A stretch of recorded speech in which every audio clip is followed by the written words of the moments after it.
It's great to see so many of you here this evening for this important discussion about the left and Jews in Britain today. I'm David Feldman. I'm the director of the Pears Institute. To Jews and the left. The association of Jews and the left has been a strong one, or was a strong one, for much of the 20th century. Not only in anti-Semitic mythology, the idea that the Bolshevik Revolution was a Jewish conspiracy, but in reality, the association between Jews and the left was a reality. But through the last decades of the 20th century, this association became less strong. It became attenuated. In part, this was perhaps a reflection of the growing affluence of the Anglo-Jewish population, an increasingly middle-class population, and their movement to the suburbs. But there were also particular political causes of this process of disassociation. Of course, the conflict between Israel and the Palestinians was one such cause, and the growing tendency of the left to express sympathy with the Palestinians and criticism of Israel. To a degree, this can be seen after 1967, but still more it can be seen after the Lebanon War of 1982. And the second vexed issue has been the politics of anti-racism. To a degree, Jews or Jewish organizations, official Jewish organizations, have held themselves apart from some anti-racist campaigns. Notably, perhaps, there was the case where they did not support the anti-Nazi League in the mid and late 1970s. And of course, that was also partly because of the views on Israel-Palestine of some of the prominent elements of the anti-Nazi League, most notably those who were members of the Socialist Workers' Party. So the two are related. And of course, in recent months, I think it's fair to say that relations between the mainstream of the Jewish population and the left have reached a nadir in the controversies that swirled around the candidacy and indeed the successful candidacy of Jeremy Corbyn for the leadership of the Labour Party. So to discuss these and other issues, we have four eminent, well-qualified speakers this evening, whom I'm delighted to introduce. Our first speaker will be Alan Johnson. Alan was once an academic, but he saw the error of his ways, and he is now Senior Research Fellow at the British Israel Communications Research Centre. He's editor of their quarterly journal Fathom and blogs weekly for the Daily Telegraph and World Affairs. He will be followed by David Rosenberg. David divides his work between teaching and a range of freelance activities, including writing, educational projects, and guiding people on East End walks. He is the author of Battle for the East End, Jewish Responses to Fascism in the 1930s, and he is an active member of the Jewish Socialist Group. Our third speaker will be Leslie Claff, who is Senior Lecturer in Law at Sheffield Hallam University. Her most recent publications include an essay on Holocaust inversion in Great Britain, defining the limits of acceptable discourse in Parliament. She's a member of UK Lawyers for Israel, which is a voluntary organisation of lawyers who support Israel using their legal skills. Finally, we will hear from Nadia Valman. Nadia is Reader in English Literature at Queen Mary University of London. Her academic research focuses on literature and religion in the 19th century, with a particular interest in British Jewish literature. Nadia is also a member of the steering group for independent Jewish voices. So each of these speakers I've asked to talk for between 10 and 12 minutes each, and we will then open the floor. A strange phrase I've always found, but we'll stick with it. We'll open the floor for questions and discussion, and then at the very end, each of the speakers will have an opportunity to give a final word or two each. So I will vacate this space and leave it for Alan Johnson. Alan. David spoke of the relationship in crisis, Jews and the left, and I guess we're asking what went wrong, can it be rescued? I'm going to talk big picture and history and maybe a bit of theory, and I'm sure others will talk about the present day much more, and in the discussion itself we can no doubt talk about the Corbyn phenomena and other events. Let me begin with some preemptive remarks. I'm better placed to talk about the left than the Jews, although I possibly spend more time with Jews and in synagogues than many of you in this room. I'm not actually Jewish, but I am of the left since the late 1970s as a 15-year-old volunteer in Days of Hope bookshop, the radical bookshop in Newcastle, or Haze of Dope bookshop as it was often called. I was the little kid smoking menthol, so it had nothing to do with me, any of that. Second, I don't think the left in the UK should be in any way uncritical of Israeli policy. The left in Israel is not, so why should we? That's a dead end. I edit a journal that's critical of Israeli policy in every issue. Third, despite some recent polls and headlines, I don't think British Jews are about to start hiding in their cellars. Professionals who deal with anti-Semitism every day, as I speak to them, don't see a popular wave of anti-Semitism, but of three distinct political anti-Semitisms. On the dwindling far right, in parts, I stress parts of the British Muslim community, and in parts, again, I stress parts of the left. And it's that tradition of left-wing hostility to Jews that I want to talk about in my remarks. It's not the only tradition. It's not the only tradition by a long chalk. I think many of us will belong to parts of the left which would count themselves outside of that damaging tradition. But it's that tradition that I think is causing the break in the relationship. It was called the socialism of fools in the 19th century. It was sometimes called the anti-imperialism of idiots in the 20th century.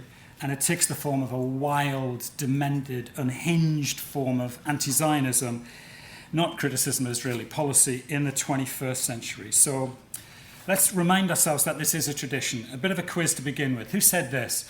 The whole Jewish world constitutes one exploiting sect, one people of leeches, one single devouring parasite, closely and intimately bound together, not only across national boundaries, but all divergences of political opinion. No, that was Bakunin, who outbid Marx, if anything, in this. He wrote this: whoever fights against Jewish capital is already a class fighter, even if he does not know it. Strike down the Jewish capitalists, hang them from the lampposts.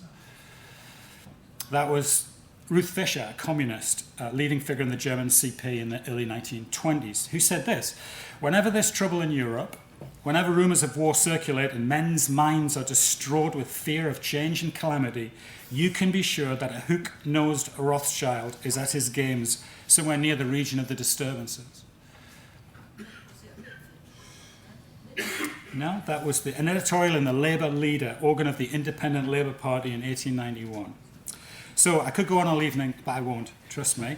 They're not aberrations, so is the point I want to get over. They're not all that's there by any means on the left, but they're not aberrations. I refer you to Steve Cohen's seminal work about left-wing anti-Semitism. That's funny, you don't look anti-Semitic for the entire sorry story. It's available at the Engage website online. But this is ancient history, you might say. What about today? Well, left-wing anti-Semitism never really went away. It became the anti-imperialism of idiots in the last third of the 20th century, when vicious, well-funded, long-running anti-Zionist campaigns were conducted by the Stalinist states in alliance with authoritarian Arab states and parts of the Western New Left. My case would be that those campaigns laid the ground for the form taken today by left-wing hostility to Jews, not just to Israel, anti-Semitic anti-Zionism. I think anti-Semitic anti-Zionism bends the meaning of Israel and Zionism out of shape until both become fit receptacles for the tropes, images, and ideas of classical anti-Semitism. In short, that which the demonological Jew once was, demonological Israel now is. Uniquely malevolent, full of bloodlust, all-controlling, exercising a hidden hand, tricksy, acting in bad faith, the obstacle to a better, purer, more spiritual world, uniquely deserving of punishment. This anti-Semitic anti-Zionism has three components: a program, a discourse, and a movement. The political program aims at the abolition of the Jewish homeland, not at the removal of the settlements, but the abolition of the Jewish homeland. Second, it's a discourse and a system of concepts within which I think the left is increasingly trapped and more parts of the left are imprisoned.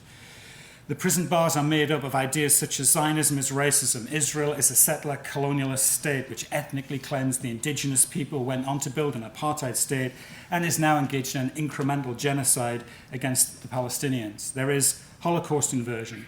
Nazification of Israel abounds. Third, there's a global social movement, the BDS movement, a movement to exclude one state and only one state from the global economic, cultural, and educational community, the little Jewish one. So the concern about Jeremy Corbyn, I think, is not that he indulges in anti-Semitism himself. It's much more significant than that. It's that there is a zeitgeist, there is a phenomenon, there's a movement, a discourse, and a program out there on the left, which I think he indulges.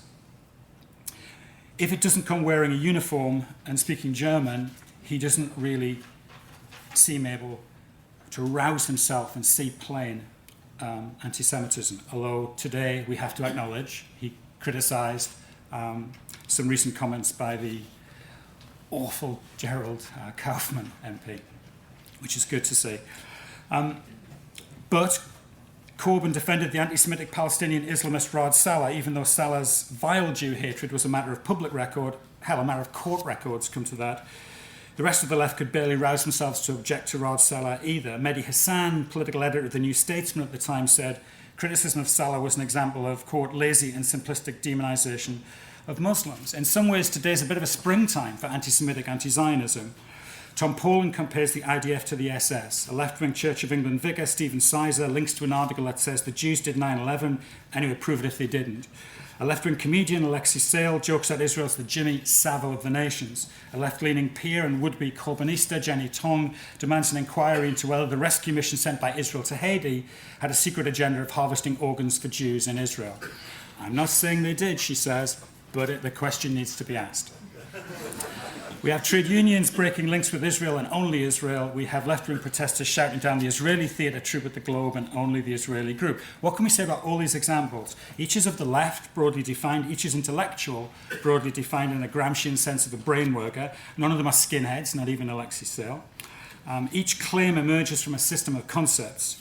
Each is found in that borderland in which a modern anti-Zionism of a particularly excessive and obsessive kind commingles with classical anti-Semitic tropes, images, and ideas. How to explain all of this, briefly.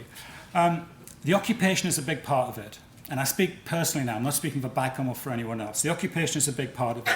Whatever can be said about what happened in '67, whatever serious security concerns exist when the idea of simply walking out of the West Bank is raised, whatever the reasons for the failure of Camp David and Annapolis, the fact remains, and for most people it's the only fact they see, I get that the Palestinians have neither a state nor a vote, and pretty soon it'll be 50 years since 1967. Anyone who says that that brute fact about the occupation is not part of the crisis in relations between the left and the Jews is not serious, forgive me. But that's not the whole story by any means. There's something else going on. It's also part of what we need to talk about. I would say in these terms, we need a much better, more developed account of our relationship as a left to two of our own values, assimilation and universalism. We need to understand better how we have, as a left, misused those values of assimilation and universalism, and as a result, misshapen our relationship as a left to Zionism as a project and to Israel as a state. What do I mean? In the 19th century, most of the left felt that assimilation was the only acceptable Jewish response to modernity and anti-Semitism. Lenin set up the good Jew, bad Jew dichotomy so dear to parts of the left ever since, when he wrote, quote, "The best Jews have never clamoured against assimilation," end quote. Much of the left disapproved of the survival of Jewishness, of the Jews as a people with the right to self-determination, as a collective, as opposed to a group of individuals with civil rights. Parts of the left hoped to dissolve Jewish peoplehood in the solvent of progressive universalism. They thought that the proletariat, understood as the universalist class par excellence, was to make a revolution that would burn away all sorts of things. Amongst the things that that glorious universalist proletarian world revolution was going to burn away was anti-Semitism. This left-wing universalism, I think, was spurious, not just historically wrong in fact, but spurious because it singled out the Jews as rather special amongst other groups. The Jews were to settle for forms of political freedom in which their identity could not be asserted collectively. They were to be satisfied instead merely with rights available to them as individuals. And yet, it should be said, in the 19th and early 20th century, many European Jews agreed with all of that. They were zealots themselves for universalism, assimilation, and that revolution. It was the name of their desire too. Personally, I kind of wish history had gone that way, but it didn't. And the fact that it didn't is all important. It's the to be or not to be question that either we face or we don't face, that world history did not go that way, and it went another way, and are we capable as a left of responding to the way that it went? The failure of the European socialist revolution, the rise of fascism and Nazism, the unprecedented transformation of the assault upon the Jews in the form of the Shoah, an industrial-scale genocide in the heart of Europe, the expulsion of the Jews from the Arab lands, all of this left the appeal of assimilation and universalism in tatters. In response, Jewish people insisted on defining their own mode of participation in modernity, their own form of universal self-emancipation that was Zionism and support for the creation of the state of Israel. Whether they moved to Israel or not, that was the choice of all but a sliver of world Jewry, and that remains the case today. I think it's important for a host of reasons, not least this. Anti-Zionism meant one thing, politically. For Jews arguing in the early 20th century about the best way to meet the threat of anti-Semitism, it means something entirely different, politically, even morally, after the Holocaust, after the creation of the State of Israel. It means a program of comprehensive hostility to all but a sliver of world Jewry. So to end on this thought then, cutting short some of the comments, how can it be put back together? Not by Israel right or wrong approach, for sure, not by us rethinking our commitment to criticising all nation states, including Israel, not by us relinquishing our duty to support a Palestinian state as the expression of the self-determination of the Palestinian people, but we do need to rethink our demented anti-Zionism. What we need to realise is this as a left. Our anti-Zionism coexists with a family of anti-Zionisms out there. It's blurring and blending with a family of anti-Zionisms. And some of them are vile and murderous. And whether it's in our civil society organisations, on our marches, or even intellectually, the way we're thinking conceptually about the conflict, our left-wing form of anti-Zionism, some of the history of which I've set out, is blurring in dangerous ways with a family of anti-Zionism, some of which are eliminationist. I think as the left, we're useless at patrolling the borders of ourselves. We're hopeless at cutting ourselves off from some of those vile anti-Zionisms that surround us. And it's very, very important that we begin to talk to each other about how do we construct some kind of intellectual firewall separating the two. How do we construct that firewall that separates sharp criticism of Israeli policy on the one hand? I mean, Zibi Hotovely, give me a break, right? I'm going to criticize Israeli politicians who say it's the things that some of them say. That's because I'm on the left. But there's a difference between doing that, even sharply, and the kind of demonizing, delegitimizing criticism of Israel that exists on the left at the moment, and which will, in time, turn violent. So that's my challenge to us as a room, I guess, is how do we begin to construct that kind of firewall? Thanks very much.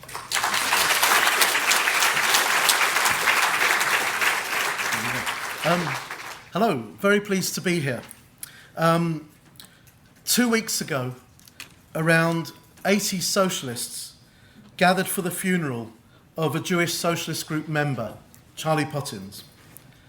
The rabbi remarked how pleased she was to see socialist and trade union banners there, a fitting tribute to a lifelong fighter for justice. The day before he died, who was Charlie fighting? He was fighting the Labour Party as one of 4,000 paid-up supporters and members who were either denied the right to vote for Jeremy Corbyn in the leadership election or had their vote dismissed. Charlie was born in 1942. He grew up in a Manchester Jewish working-class community where every Jew he knew voted Labour, except those who voted Communist. As a teenager, he joined the Young Socialists and also joined Habonim. He spent 2 years on Eder Farm preparing for Aliyah to kibbutz, but he found his Zionist and socialist beliefs diverging. He clung to the ideal of Israelis and Palestinians living in peace and equality, but he abandoned Zionism and he stayed here.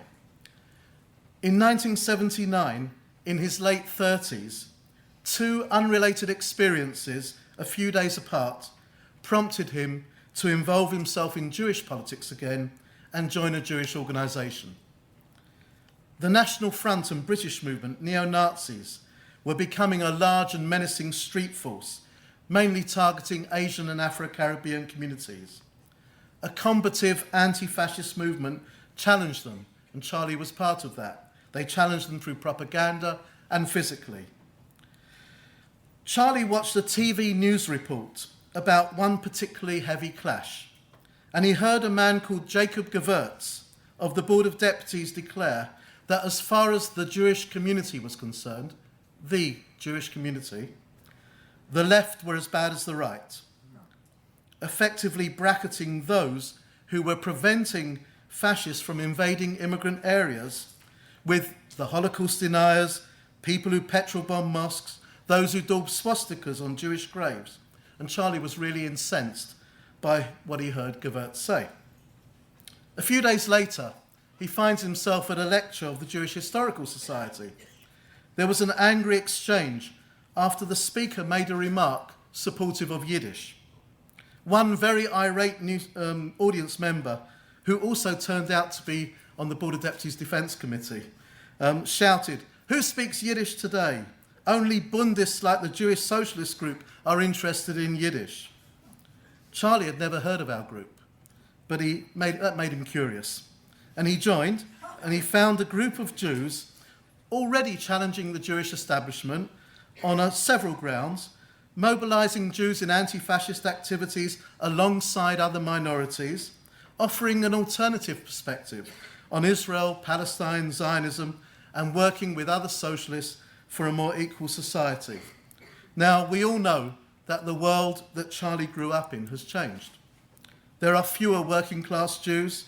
The Labour Party became more centrist, more professionalised, although like tens of thousands of others, I've rejoined after a 30-year absence to help a new process of change. But what about the Israel that attracted Charlie as a teen? Kibbutzim have been privatised. The city of peace, Yerushalayim, is full of violence and fear. In the occupied territories, armed settlers rampage with impunity. Last month, 8 Israeli Jews and 61 Palestinians were killed, plus 1 Eritrean asylum seeker, victim of a lynch mob who assumed he was Palestinian and then a split second later labelled him a terrorist. A minority, a brave minority of people among Israeli Jews and Palestinians are joining hands to march for peace together in Israel. But Israel has little appeal to young Jews today with liberal, anti-racist or socialist values. They're looking elsewhere. Where are they looking? I'm going to tell you a bit later. Like Alan, I'm also going to go back a bit into history, but not as far back. I'm going back to 1979, because I think that was a watershed year for Jewish and British politics. Margaret Thatcher, whose early diaries reveal her dislike for Jews she encountered on holiday, gained power as an apparently Jew-friendly Tory Prime Minister, though she evidently preferred elite Sephardi Tories over the nouveau riche Ashkenazim more typical of her Jewish constituents. In 1979, many economically comfortable, suburbanised Jews, self-employed or working in well-paid professions, still distrusted the Tories as a place home to right-wing Arabists and with a Monday club that rubbed shoulders with well-dressed National Front types. Why am I going into this history? It's because I believe we cannot analyse the changing relationship between the left and the Jews without acknowledging the concerted campaign by right-wing forces in the Jewish community after Begin's first victory in Israel in 1977 and Thatcher's victory 2 years later to pull the centre of the Jewish community to the right, to hitch the community's destiny to the right-wing project, finding some dubious allies along the way, usually including some very right-wing Christian fundamentalists and sometimes even the English Defence League or worse. Year on year, the Board of Deputies, the Zionist Federation, the Jewish Chronicle, who consider themselves the voice of the community, have lurched further to the right, defending every immoral and oppressive action of the Israeli government and military.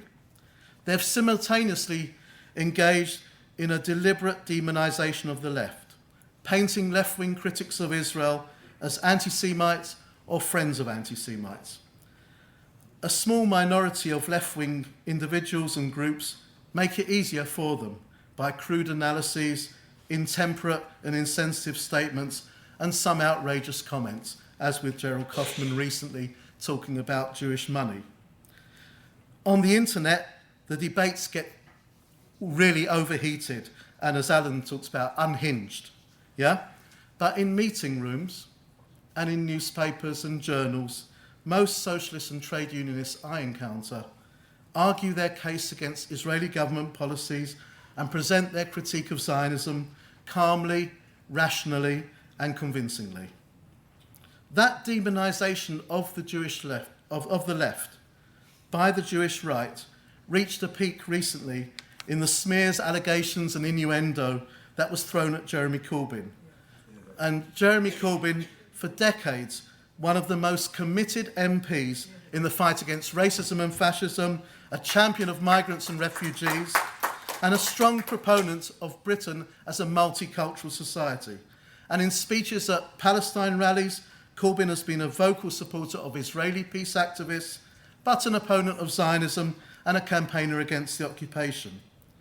Now, he recently offered an important shadow cabinet position to Luciana Berger, a prominent pro-Israel Labour MP. Several of Corbyn's opponents in the party ostentatiously refused to join his shadow cabinet. Some of them weren't even asked. But does anyone seriously believe that Luciana Berger would agree to serve in his team if she thought there was substance in the allegations against Corbyn? I don't think so. I volunteered on the phone bank for Corbyn's campaign, and every time I volunteered, I met several other Jewish volunteers. With 3 other people, I helped create a Facebook group called Jews for Jeremy. It was for Jews who supported Jeremy Corbyn's anti-austerity, pro-migrant and refugees, pro-social justice campaign for the leadership and wanted to combat what we saw as a smear campaign. It quickly attracted several hundred supporters, including a number of Israelis. Now, that doesn't square with the picture we're presented of an inexorable moving right show in our community in which left-wing forces are shrinking and becoming marginalised. So what is the real picture? At that watershed moment in 1979, the centre of our community felt broad and robust. British Jews felt relatively secure and positive about their future. The siege mentality that encourages fearful parents to isolate their children in Jewish-only schools was absent then. And despite many Jews enjoying upward mobility, there was still just about more Jews were inclined to vote Labour than Tory. And to be honest, the ideological left of the Jewish community then, which I was part of, and the ideological right of the community, the Herutniks, were both marginal. Herut's main reputation then was as street thugs, and they regularly threw chairs and fists around at meetings of the Jewish Socialist Group and at pro-Palestinian meetings. But when we joined anti-racist and anti-fascist protests on the streets, they preferred to stay indoors. But until the millennium, if you looked for Jewish organisations to the left of Polet Zion, Mapam, Habonim, there was only the Jewish Socialist Group and small groups of dissident Israelis. Take a look at 2015. Jewish Socialist Group, Jews for Justice for Palestinians, Jews Against Zionism, Independent Jewish Voices, Jews for Boycotting Israeli Goods, Jews for Jeremy. But what gives me the most nachas and the most hope?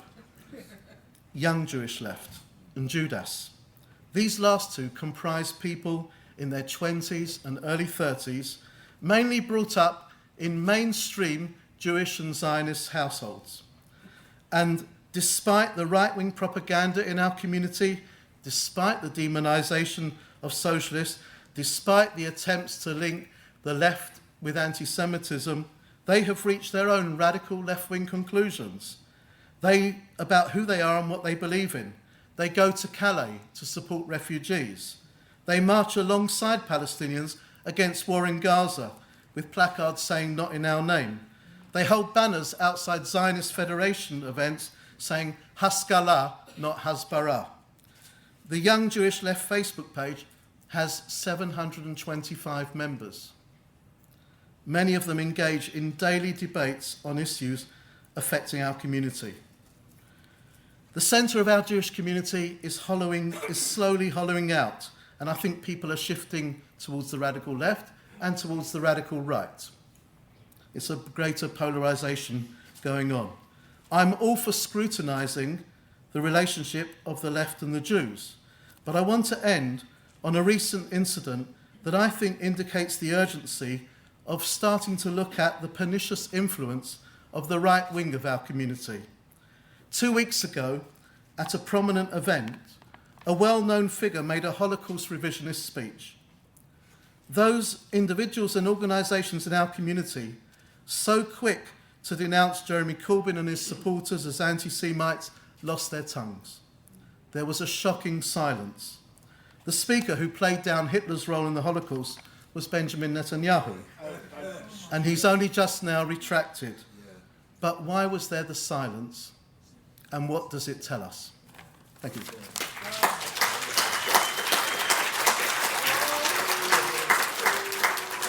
Good evening, everyone. It's very nice to be here.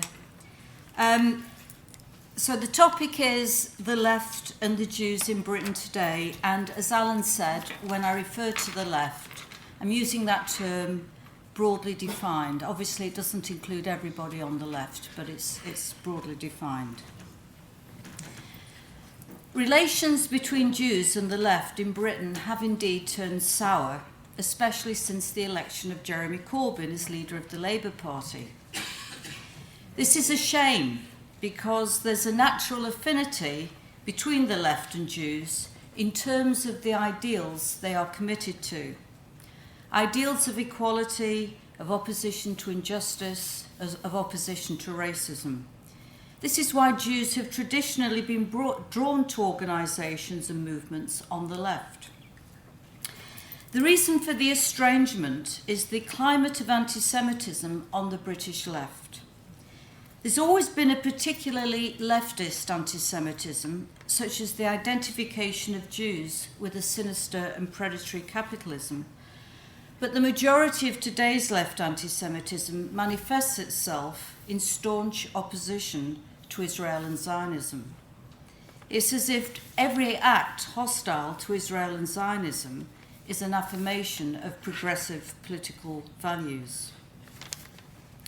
The problem is that the left's commitment to values of secularism, collectivism, internationalism, and universalism sets it against what it perceives to be Jewish values of religion, individualism, nationalism, and particularism. And this brings about the left's opposition to Jewish religious and national rights, that is, to Israel and Zionism. To be fair, the anti-Zionist left purports to disapprove of all ethnic nationalisms, but it specifically disapproves of Jewish nationalism on the grounds that it is a political movement or ideology which secured and now maintains statehood by persecutory means. Zionism is singled out as uniquely racist, and Israel is regarded as an illegitimate state. Obviously, this upsets British Jews, the majority of whom have, according to research by the Institute for Jewish Policy Research, a strong, moderate, mild attachment to Israel. Israel is a cherished symbol of Jewish identity because Jews have an innate historical, spiritual, and geographical connection to the land. Israel is, in this sense, integral to Jewish self-understanding. Further, Israel represents a real and psychological refuge for Jews in the event of anti-Semitic persecution. The majority of British Jews are, accordingly, Zionists. The problem that British Jews have with the left is that it expresses its hostility to Israel and Zionism in ostensibly anti-racist discourse that recycles anti-Semitic tropes, memes, and themes. Traditional tropes such as the blood libel and the conspiracy libel, and contemporary tropes such as Zionism is racism, Israel is an apartheid state, the Israelis are Nazis, are a common feature of left anti-Israel and anti-Zionist discourses and actions. The use of these tropes is both unintentional and unconscious, but it is still experienced as anti-Semitism by British Jews, and it is in fact still anti-Semitism.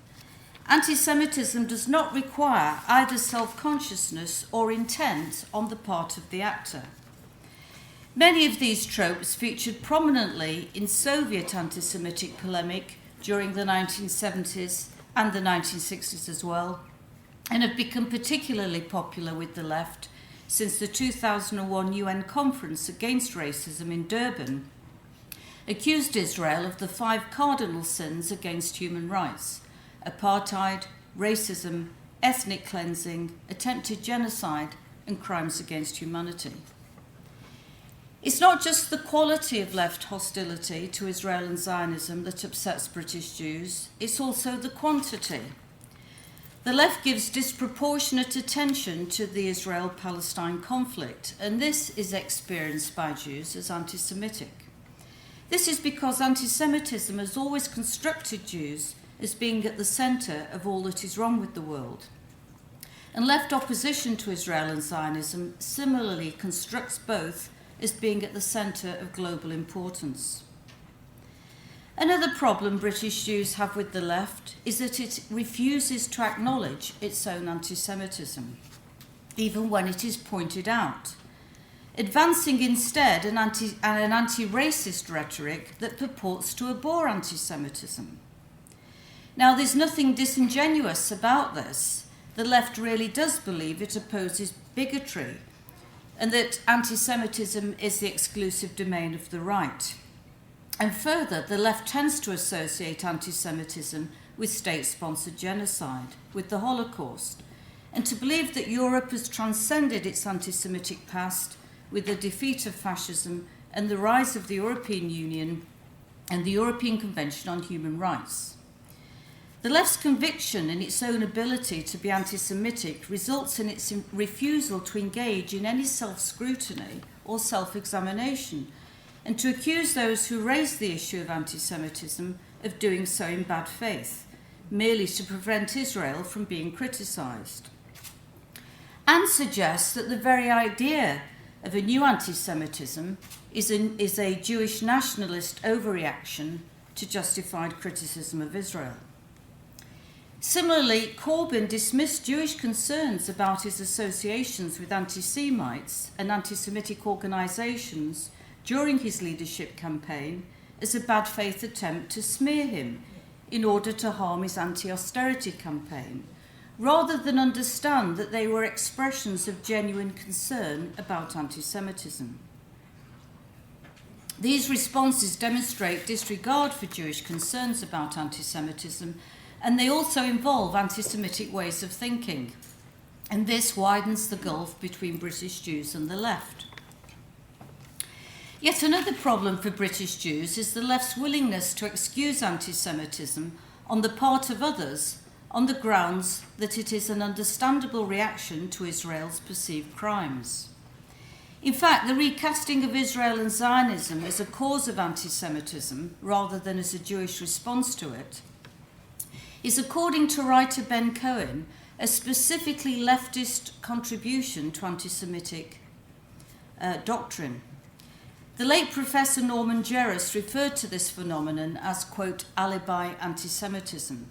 And this is where anti-Semitism is treated as a pure epiphenomenon of the Israel-Palestine conflict. A good example was the statement made by film director Ken Loach in March 2009, when he said that if there was a rise in anti-Semitism in Europe, it was not surprising.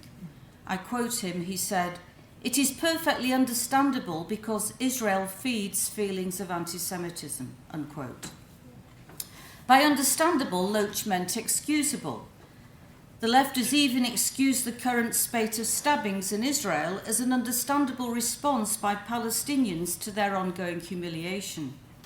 One leftist writer reportedly wrote, quote, "Palestinians are lashing out with knives because it is the only option left to them," unquote. In this way, the left gives Israel enormous legitimating power when it comes to anti-Semitism, with the result that anti-Semitism is seriously downplayed and Israeli Jews become the only people in the world whose indiscriminate murder is justified. Finally, British Jews are particularly upset by the left's preparedness to tolerate anti-Semitism. It's as if being an anti-Semite is not the very worst thing that one might be. And this is something many on the left were ready to concede even in the late 1930s. According to George Sachs' Jewish Question, a volume of the Left Book Club published in 1937 told its readers, quote, "Hate the Jew if you must, but do not allow your hatred to make you the victim of the fascist who, on the plea that he also hates the Jew, makes you his accomplice in worse crimes," unquote. Examples include, but are not limited to, the fact that Corbyn was overwhelmingly elected as leader of the Labour Party, despite the fact that the press exposed his defence of blood libellers and conspiracy theorists, his friendship with Holocaust deniers, and his political embrace of anti-Semitic organisations like Hamas and Hezbollah.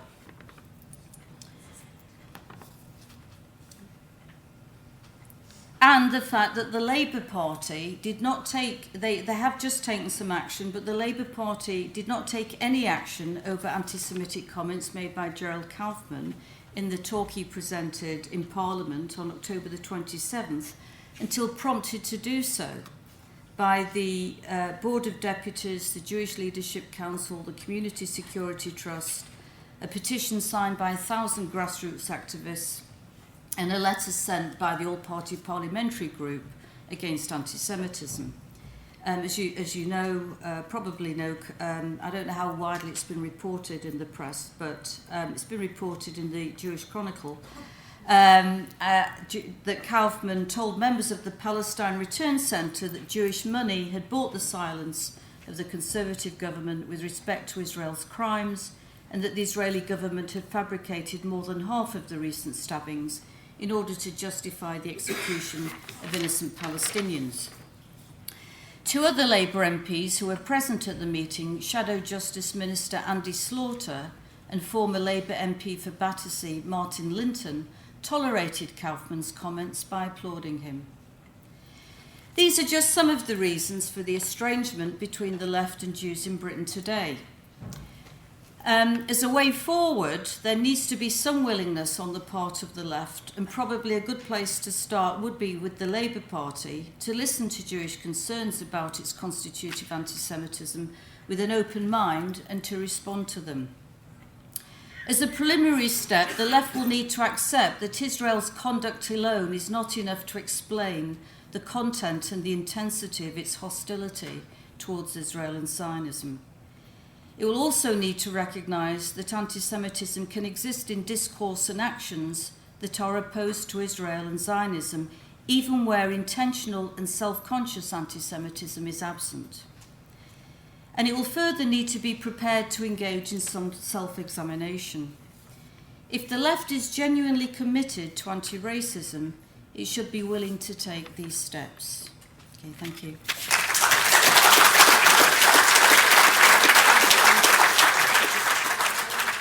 Okay, good evening, everybody.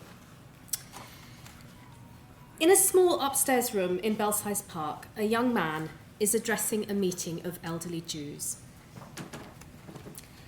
Arabs, Adam said. It would be marvellous if they'd all just disappear. Well, wouldn't it? Imagine, we'd wake up tomorrow morning, have a nice cup of tea, and what do you know? Over to the newsroom, they've all disappeared, wiped off the face of the earth. All 100 million of them, gone. No blood, no mess, nothing but empty camels, full oil wells, and a very faint odour of the angel of the Lord with Ealing in his wings.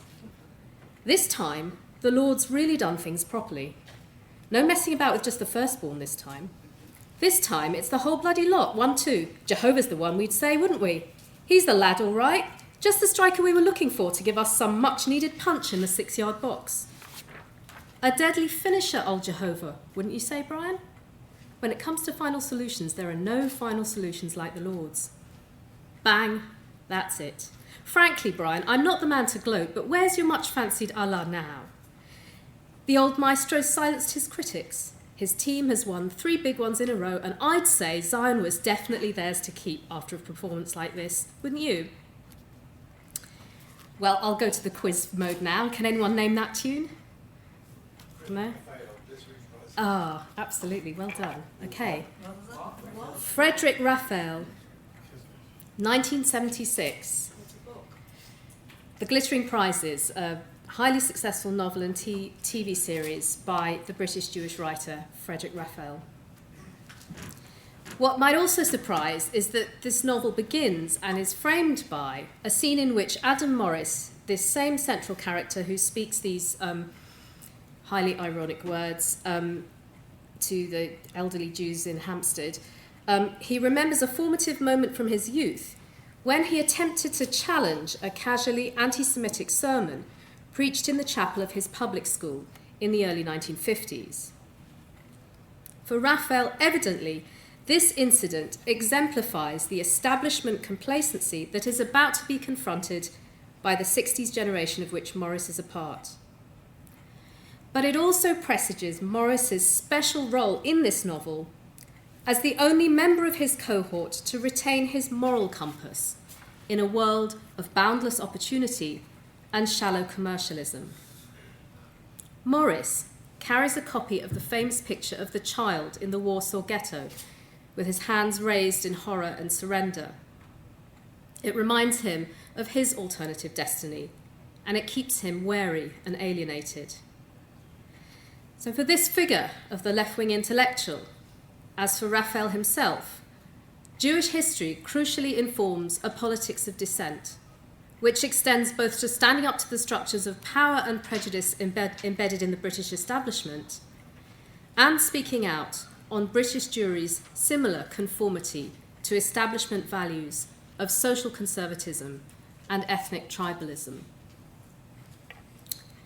Raphael was, at that time, one of a cohort of left-wing Jewish intellectuals of the post-war generation who insisted that the heritage of Jewish history, and in particular the Holocaust, had bred in him a politics of universalism and a commitment to social justice. Indeed, both in the US and the UK, Jews were disproportionately prominent in the New Left student movement of the 1960s, both as activists and as theorists. A similar politics was evident among the writers whose politics reflected their family roots in the immigrant working class of the East End, Arnold Wesker, Bernard Kopps, Alexander Barron, and was reflected in the wide support among Jews, both for the Labour Party and the CP. All those writers were proudly claimed by mainstream Jewry, interviewed in the Jewish Chronicle, etc., etc. Notwithstanding specific disillusionment with the Soviet Union, Jewish history, whether the collective fate of European Jewry or the specific experience of the Jewish working class, was formative for a broad identification with left-wing values and progressive causes. This was the era in which my parents, who were both Orthodox middle-class Jews coming from impoverished backgrounds, they would spend a Sunday afternoon marching with Jonah. Does anyone remember them? Jews organised against a nuclear arms halt. Love that acronym. But I think it's, beyond the joke, it's clearly telling us that this organisation wanted to invoke the authority of the Old Testament prophet as a context for present-day activism. So why does that logic no longer hold? Why would you not expect to see a middle-class Orthodox couple from the suburbs on a climate change march? The demise of the close relationship between the left and the Jews is most obviously an effect of their rapid ascent in the 60s and 70s to the middle class, a phenomenon that's been identified among Jews in the USA, Canada, South Africa, and Australia, elsewhere, and their corresponding identification with bourgeois rather than radical interests. Philip Mendes argues in his study of Jews and the left, in addition, that a general decline in anti-Semitism has resulted in Jews feeling more secure and less motivated to subvert established social and economic orders, so less willing to inhabit that prophetic role so relished by Frederick Raphael's protagonist. And thirdly, there's the divisive impact of the identity politics of the 1980s. The left vision of a common cause and purpose, uniting in solidarity the victims of oppression, splintered into a politics of competitive victimhood, in which interest groups were pitted against each other, and the notion of universalism was challenged to the point of disintegration. And it was in this context, too, that causing offence to an interest group started to become a crime to be prevented, rather than a healthy aspect of robust democratic debate. And fourthly, the Jewish media, for those that read it, has done its best over the past decade or so, probably much longer in fact, to demonise and discredit any politician, invariably of the left, who expresses support for Palestinian rights. In my own field, literary studies, there's been a similar pattern. I began my research on Jews and British literary culture in the early 1990s, when a generation of historians and cultural critics were challenging British Jewry's characteristic account of itself as a well-behaved patriotic minority, the model minority, as Margaret Thatcher had famously described Jews in the 1980s, with a more complex account of the negotiations and contestations that characterised the Jews' lives in Britain in the 19th and 20th centuries. Alongside that was the recognition that a Jewish historiography that had focused on the repetition of anti-Semitic tropes occurring throughout history and representing an oppression that was repetitive throughout history, all of that needed to be supplemented with understanding where and when Jews had also been welcomed, supported, and even idealised. And concomitant was the attempt to challenge by this generation of historians and critics Britain's own self-congratulatory narrative as a tolerant nation by inserting the experiences of Jews into that narrative. And the broader context for all of this, it's important to remember, was the anti-racism struggles of the 1970s and 80s in which many of these academics had been involved and which had informed a new approach to the cultural history of Britain, one that included its minorities. And Jewish literary studies, my own field, was shaped by a similar left-wing politics. We looked at why representations of Jews had been so crucial to the thinking of some of Britain's key writers, both idealised and demonised, but especially why particular representations appeared when they did and what function they served in those particular contexts.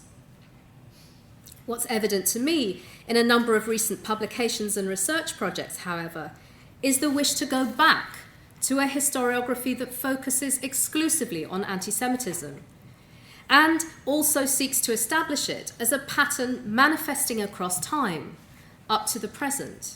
I want to ask why. What's the purpose of this?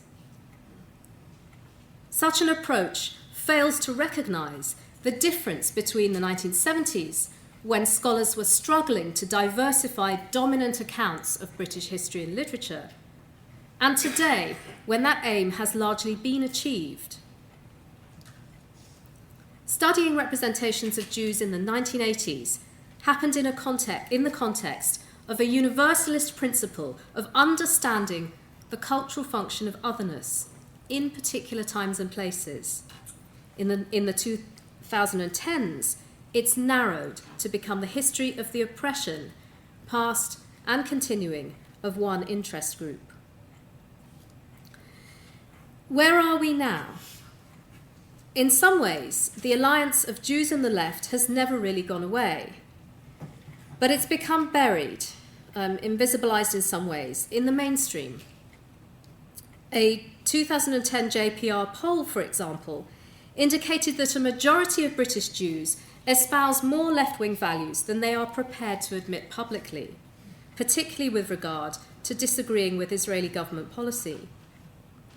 And as we heard at a recent meeting organised by Independent Jewish Voices, across the country, rabbis from the Reform, Liberal and Masorti movements are using their pulpits, not traditionally, certainly not in this country, a place of radical preaching, to make their congregants uncomfortable with their political and material privileges. And social justice activism, which has long been an aspect of synagogue life in the US, and which is one of the ways that US Jews have sustained an identification with liberal, if not radical, values, has more recently become incorporated into synagogue life in the UK with the institution of Mitzvah Day. However, while reconnecting Jews to their local, often non-Jewish locality around responsibility for poverty and inequality, via the religious injunction of Tikkun Olam, healing the world, this institution, I think, also serves to deflect attention away from such questions in relation to the Middle East. Prejudice and discrimination in today's Europe are being sharply experienced again, this time not by Jews primarily, but by religious Muslims, and in particular over the question of religious dress, a right that Jews have enjoyed for a long time. Intertwined with gender politics, this has produced the most extraordinarily muddled debate, and the left has been unable to galvanise a robust defence of multiculturalist pluralism. In this case, the left is hampered from fully realising its universalist commitments to social equality in this post-secular age by its traditional secularism.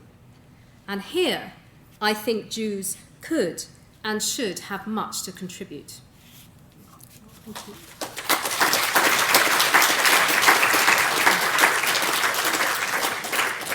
This is where I enjoy impersonating a game show host, and I invite our speakers to come on down. And while they do so, I would just like to thank them all for such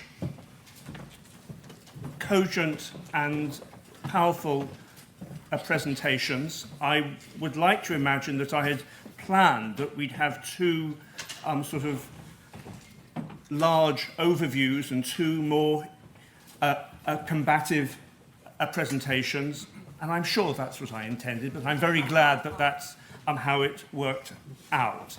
I will take rounds of questions. We'll gather up a few questions at a time and then ask our speakers to respond, and we have a mic. One mic or two mics, Jan? We have one roving mic to ensure you'll be heard, and if you could make your questions or comments brief we'll all be very grateful.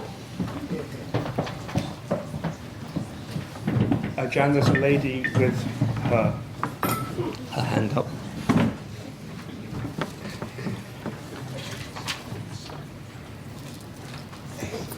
Thank you. My question is, do you think that the demographic changes in Europe, and especially in the UK, are making the Labour getting to more extreme in their support to anybody who is opposing Israel?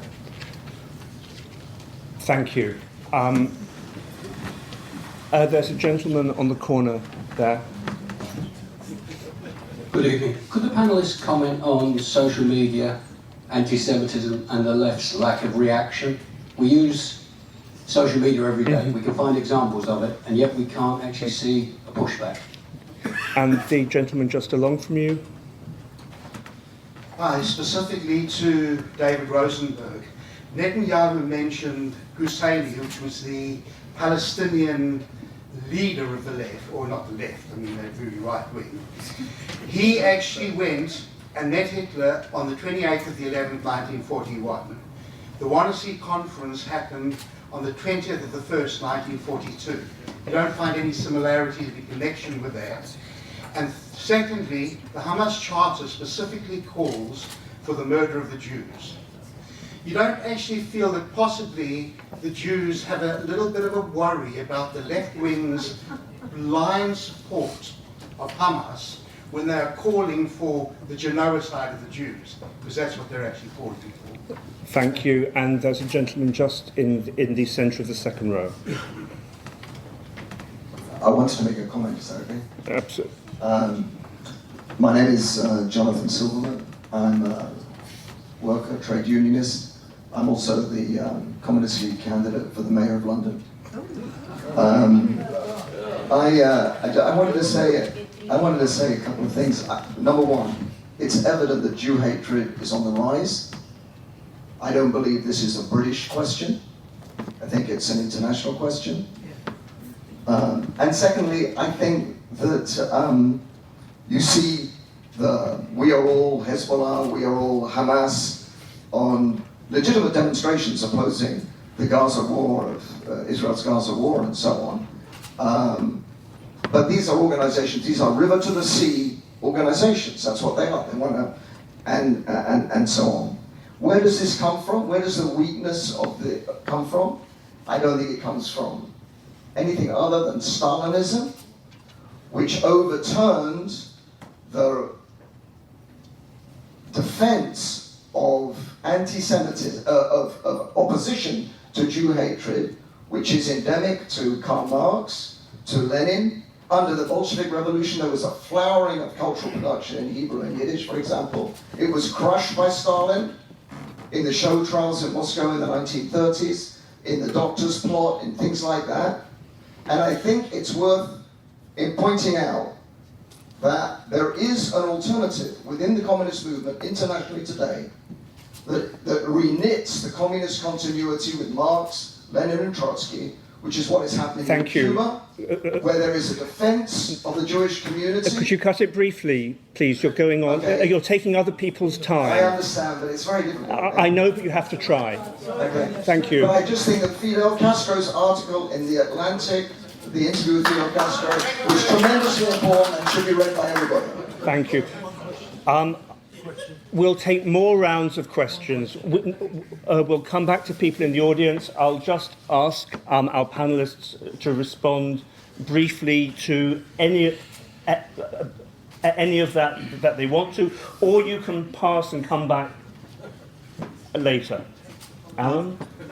I'll say a few words about the first question, which is, I interpret it, if we're going to cut to the chase here, there's a lot more Muslim immigration in the country. Are politicians playing to that? And you're nodding. So I think it's a complicated picture. I spent 2 years working with the Home Office, going up and down the country, working with Muslim communities, looking at why young British Muslims had taken journeys into and out of radicalisation and working with those communities and spending time in mosques and all the rest of it and so on. And 99% of what's said about Muslims in Britain is kind of inaccurate by people who don't really know what they're talking about, I think.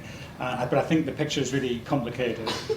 On the one hand, you've got Andy Burnham did one tweet in 2014 about foreign policy, just one. It was to denounce the victory of Benjamin Netanyahu in the Israeli election. It's just a bit odd. It's just a bit odd that a politician decides to tweet once about foreign policy. And there's quite a bit of that virtue signalling to certain people around. I think the Labour Party changed its position in part because of conviction. If you've been in the Labour Party, and I wasn't one of those people who left for 30 years, I stayed in, but thinking about leaving now. So, we're going opposite directions. Yeah, we are.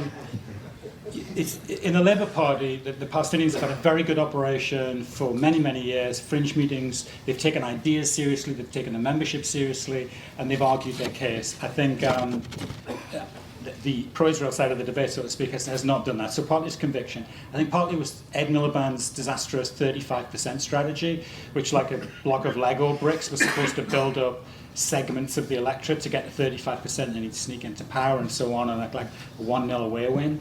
And it didn't really work, but I think part of that was signalling to the Muslim community. But beyond that, there is a real problem, and I'll just finish on this, which is, I mean, Anthony Julius' Trials of the Diaspora is very, very good on this, and there's other sources too. There is a real problem with canonical anti-Semitism. It's there in the Quran, it's there in the Hadith. I mean, some of the best Muslim liberal thinkers now in organisations like Inspire, British Muslims for Secular Democracy and so on will confront this and urge the community to do so. I think that's important that that happens. It's not that other canonical texts are unproblematic in other religions, not saying that for a second. But these do need to be confronted. Islamism as a political tradition is often rife with worse kinds of anti-Semitism, Maududi, Qutb, Hassan al-Banna and others and so on. So there's real problems there that the community needs to tackle, and the left needs to be part of that discussion in tackling it. Alan, that was extremely informative, but I'm going to insist that all of our speakers and you in future are going to be briefer than that, I'm afraid. Nadia. I'd also just like to add to that things are getting worse in Israel. That needs to be taken into account. Rights are being eroded, land is being grabbed, things are getting worse. Leslie, do you want to speak? Well, no, I was going to say the same as Alan, so that's fine. David. Yeah, two quick points. I don't think Labour's shift on Israel is to do with demography. I do think it's much more to do with the recognition of what the situation is in Israel. I mean, even far-right organisations have become strong advocates of Israel. Now, that is partly opportunism to sort of strengthen a kind of anti-Islam thing, but it's also about the kind of society that Israel has unfortunately become. The second thing on the Mufti, the Mufti was not elected by Palestinians. He actually came fourth in an election. He was imposed by the British. He was not in any way a representative of the Palestinians, and I'm sure was a thoroughly nasty person. But 5 months before he had this meeting with Hitler, of which there is no verbatim records, according to Israeli Holocaust historians, the Einsatzgruppen were already slaughtering Jews in hundreds of thousands, and the building of the death camp at Chelmno had already started. It's a nonsense. Thank you, David. There are a couple of people in the front row. Not you, sir. We can answer social media questions. Well, you'll do it later. There's a lady there. I'm just wondering about the whole question, the title of this meeting, the left and the Jews, because I'm Jewish. I've been Jewish all my life, and I've been on the left, and I've been on the left all my life, and it's when I listened to this debate, it sounded as if I was in a conflict with myself, and so that's one question. And the other, okay. I think just the one per person, please, because there are a number of people. You, sir, yes. I think the one thing we can agree on is that in this room is everyone was shocked by Corbyn's election. No one predicted that. Haven't we got things the wrong way round? Isn't the fact that most Jewish people at the moment, for whatever reason, are predominantly Tory? And this, I would suggest. Where'd you get that from? I would suggest that. I think just finish. Right, the votes, and this is a way of basically attacking the left by stoking the same, the familiar fears about anti-Semitism. Here's a threat from the left. Let's knock him for anti-Semitism and reinforce our Tory connection. Thank you very much. There's a lady in the third row back in the centre. I found it curious that the lack of support for the Anti-Nazi League was a big black mark. They were a well-known SW, Socialist Workers' Party front, and several of us didn't support it for that reason, not because we were pro-Nazis. Thank you.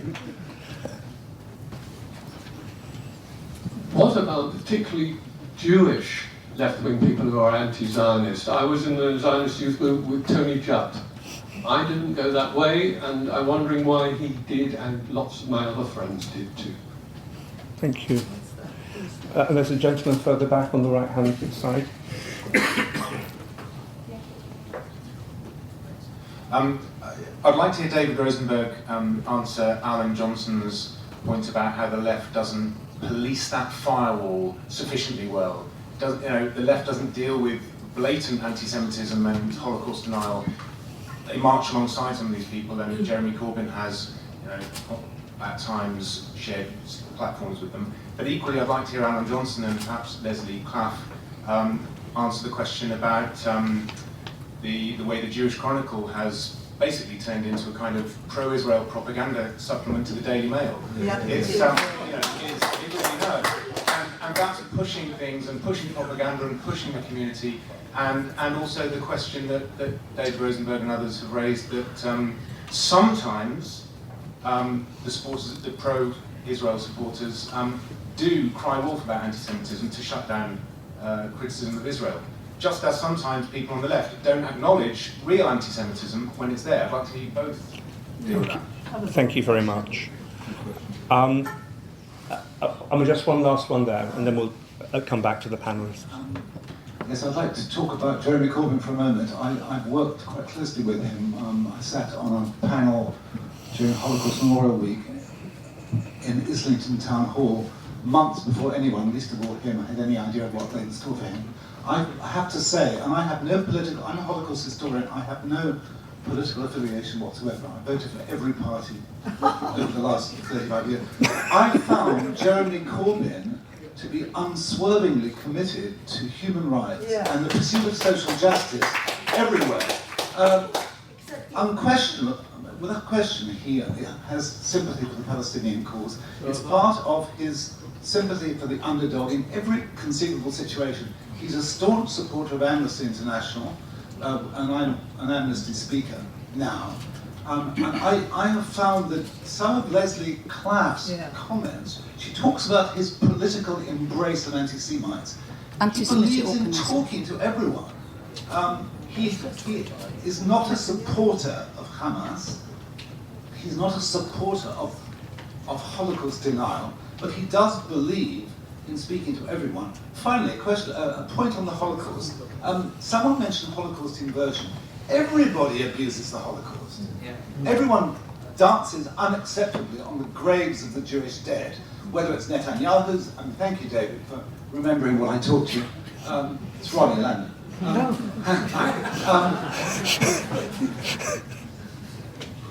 Israeli diplomats have been trained since the 1950s to mention the Holocaust every few minutes when they're assigned overseas. Everybody abuses the Holocaust, on the left, on the right. So it is not simply the left or anti-Semites who abuse the Holocaust. And that'll be it from me. Thank you.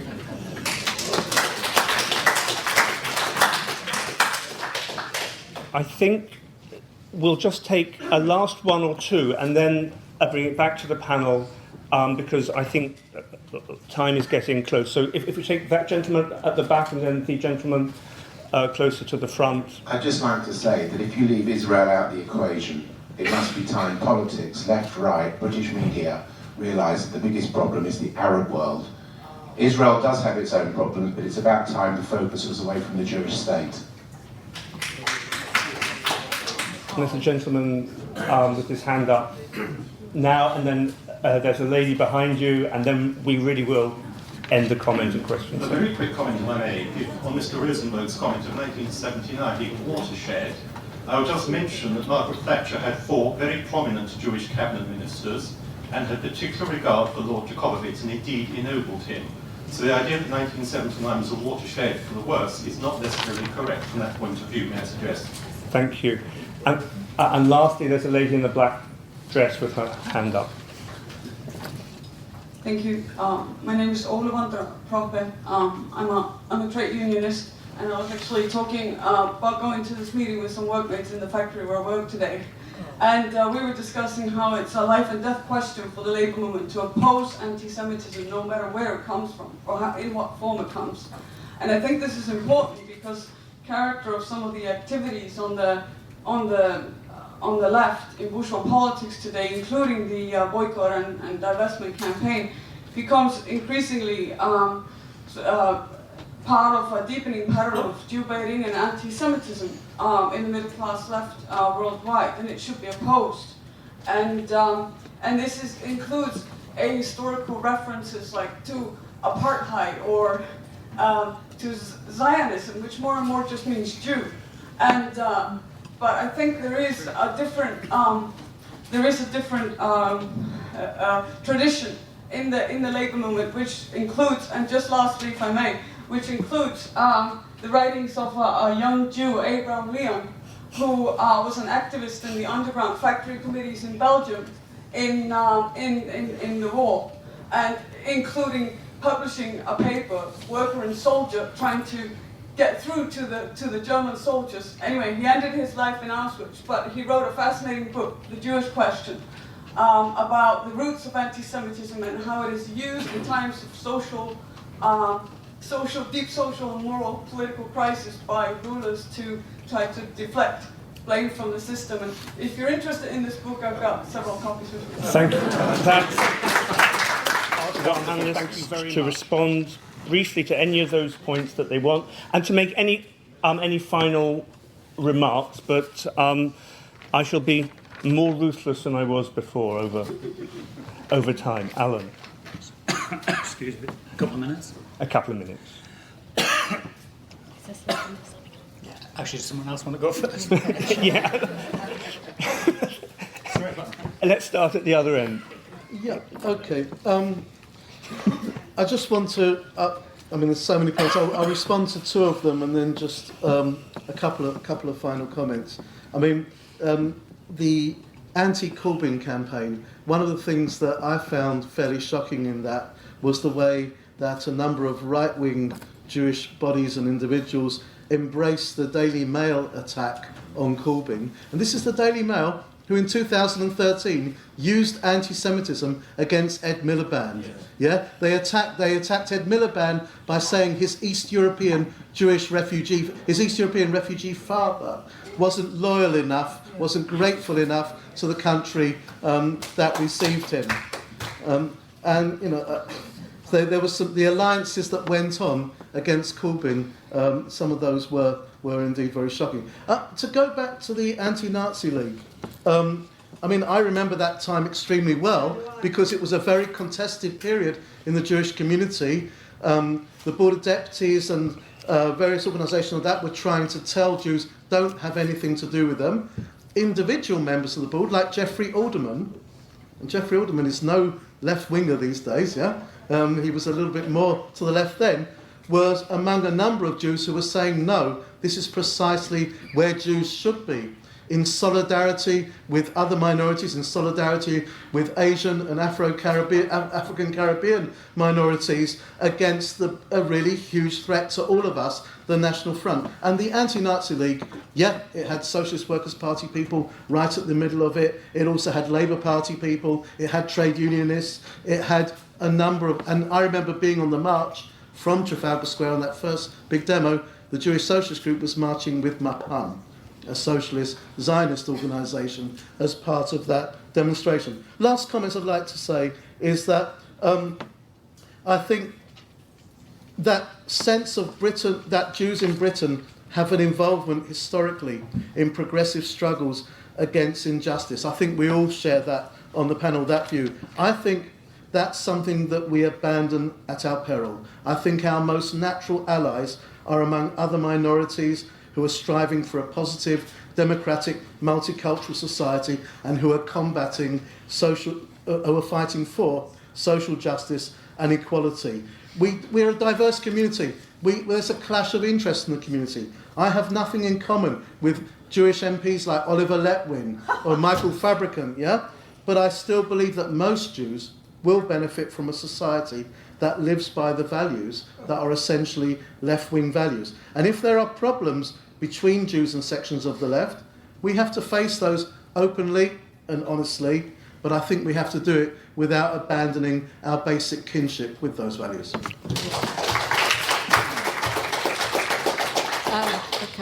On the issue of Holocaust inversion, somebody said, well, it doesn't really matter because the left also abused the Holocaust. Holocaust inversion, calling Israelis or Zionists or Jews Nazis, actually has been shown in a report that was published in 2009. The European Institute for the Study of Contemporary Antisemitism produced a report called Using the Nazi Card, and it showed that actually it's the biggest component in incitement to racial hatred against Jews in the diaspora.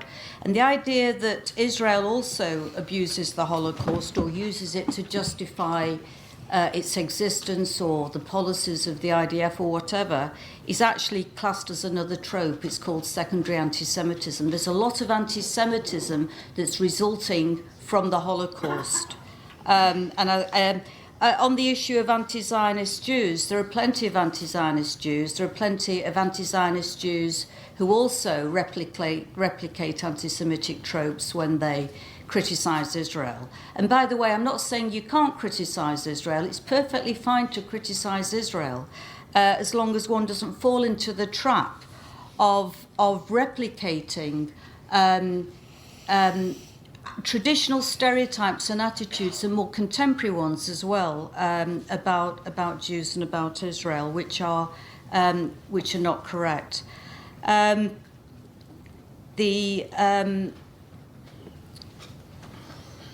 The thing about, somebody mentioned something about we're all Hezbollah now, we're all Hamas now, and about the smear campaign against Corbyn. First of all, there are a lot of left-wing Jews who were involved in the criticism of Corbyn's associations. It's not right to say they're all right-wing or all right-wing Jews.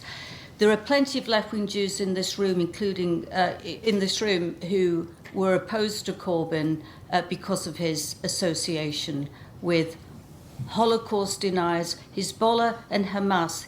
He embraced them. They are political organisations that are anti-Semitic. Not only are they anti-Semitic, they are anti-democratic. They're against women, they're misogynistic, they're homophobic, and they're fascist. And this is a problem with the anti-Zionist left, is that in their default hostility to Zionism and Israel, they have an unconditional and thoughtless acceptance of anybody who speaks as an enemy of Israel, and it's called the Red-Green Alliance. This huge far-left association with Islamic fundamentalism. It's true. Thank you, Leslie. Nadia. That's not. Alan said in his presentation, anti-Semitism can be vile and murderous, and what I've heard from so many people in the audience is an enormous anxiety about anti-Semitism, about the presence of anti-Semitism and the resurgence of anti-Semitism. I think it's really important to reflect and remember to reflect on our safety in Britain, to remember that it's not primarily Jews who are being beaten up and murdered in British streets. It's not primarily Jews who are the victims of attacks in public. It's Muslims. Yeah. It is not us who are the main focus of hostility in this country now. The Holocaust is more remembered now than it has ever been. There is a Holocaust Commission in progress which is going to create a new Holocaust museum. It is on the national curriculum. It is in no danger of being forgotten. It is absolutely centrally placed as part of British memory and part of the teaching of tolerance in our country. We need to be part of that. We need not to harness the Holocaust for our narrow communal self-interests. We need to be part of its use for the collective good. We need to march with people whom we disagree with. We need to speak to people whom we disagree with. We need not to be afraid. We're uniquely placed to speak out, and we need to do so.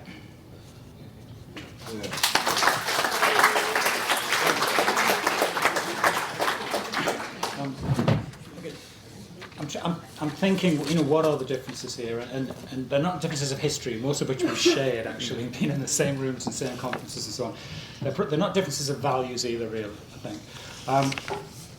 I would just say, and I don't assume there's a consensus in the room for it, I would just issue it as a warning. Complacency.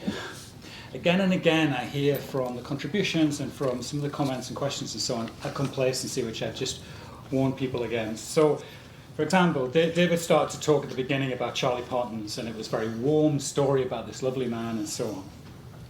What was the missing bit about Charlie Potton's? Charlie Potton's was a member of the Workers' Revolutionary Party. Charlie Potton's was a Jerry Healy follower.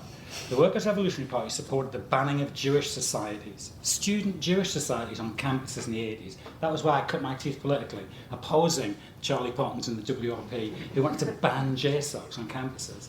They were in hock to Arab dictators. They actually got money from Arab tyrants. For that money, they fingered dissidents, Libyan dissidents. In my experience, outside the Libyan embassy in Manchester, I saw them beaten up by those people. So the complacency, the missing bits are just huge. When we come on to Jeremy Corbyn, I've long ago lost the idea that I could mount a case and tell people what the facts were and get a response about Jeremy Corbyn. People just miss the point if they think they're saying he's an anti-Semite, he's not for human rights and so on. I was in the same organisation as Jeremy for a while. I've debated Jeremy on platforms and so on. That's not the point. The point is this: you've got a problem if you're faced with an individual such as Rod Sauer, who openly says the Jews did 9/11, who openly says they are the unique mover behind all the bad things in the world, who openly says to public audiences in Israel the Jews are guilty of the blood libel. All of this is known. All of this is factually known in the court records, which I know some people in this room have looked at. When you're looking at that, and as a political leader, you come along and say, he's a great man and a great leader of his people who I want to invite to have tea in the terrace of the House of Commons, you've got a problem. If you can't see you've got a problem, that's bad. He didn't just say Hamas and Hezbollah were friends and he wanted to organise diplomacy with them and other people. By the way, the other people are never there. He doesn't go to Likud and say, can I meet with the Likud people and I want to talk to everybody. That never happens. He said something else about Hamas and Hezbollah, and it's on YouTube. He said Hamas and Hezbollah are leading forces for peace and social justice in the region. Leading forces for peace and social justice in the region. This is how bad the left has become. You know that line in the song, you can't tell a green field from a cold steel rain? They cannot tell fascism from something progressive. That's how bad it's got in parts of the left to do with campism. They cannot tell the difference. We need to talk about that. We can't be complacent about it.